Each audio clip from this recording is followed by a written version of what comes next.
আপনি আমাকে প্রশ্ন করলেন যে এই আখেরি জামানায় আসলে দাজ্জালকে চিনব কিভাবে। তো দাজ্জাল চিনার একদম সহজ উপায় হচ্ছে আপনাকে মুমিন হতে হবে। যে মুমিন হবে সে দাজ্জালকে চিনবে, যে মুমিন হবে সে হযরত ঈসা আলাইহিস সালামকে চিনবে, যে মুমিন হবে সে ইমাম মাহদী আলাইহিস সালামের সাক্ষাৎ পাবে। এখন এই মুমিন কারা? আপনাকে এই তথ্যটা উদ্ঘাটন করতে হবে।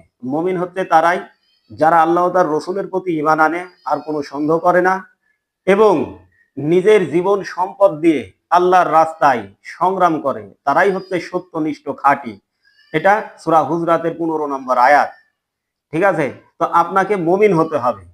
আর দাজ্জাল সম্বন্ধে হাদিস শরীফে এমন তথ্য উদ্ঘাটন করা আছে যেটা আপনি শুনলেও অবাক হয়ে যাবেন। সেই বিষয়টা হচ্ছে কি, মহানবী সাল্লাল্লাহু আলাইহি সাল্লাম একটি হাদিসে বলছেন যে দাজ্জালের কপালে কাফ ফা র, আরবিতে এই কাফের শব্দটি উল্লেখ করা থাকবে।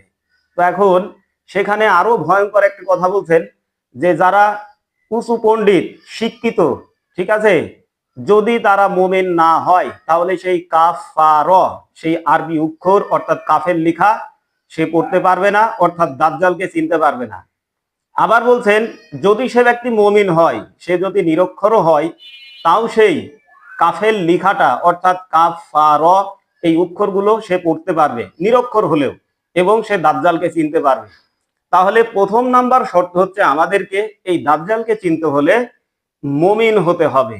মুমিন ছাড়া দাজ্জালকে কেউ চিনতে পারবে না। তাই আপনাদের প্রতি আমার উদারত আহ্বান, আপনারা সর্বপ্রথমেই সূরা হুজরাতের সেই 15 নম্বর আয়াত নিজের জীবনের সঙ্গে মিলিয়ে দেখুন যে আপনি আসলে মুমিন হয়েছেন কিনা। যদি মুমিন হন, ইনশাল্লাহ আল্লাহ আপনাকে দাজ্জালকে চিনাবেন। দাজ্জাল ধ্বংসকারীর সেই মহামানবের অনুসারী হওয়ার সুযোগ পাবেন, ইমাম মাহদী আলাইহিস সালামের অনুসারী হওয়ার সুযোগ পাবেন। সবাইকে আল্লাহ হাফেজ। সালামু আলাইকুম ওয়া রাহমাতুল্লাহি ওয়া বারাকাতুহু।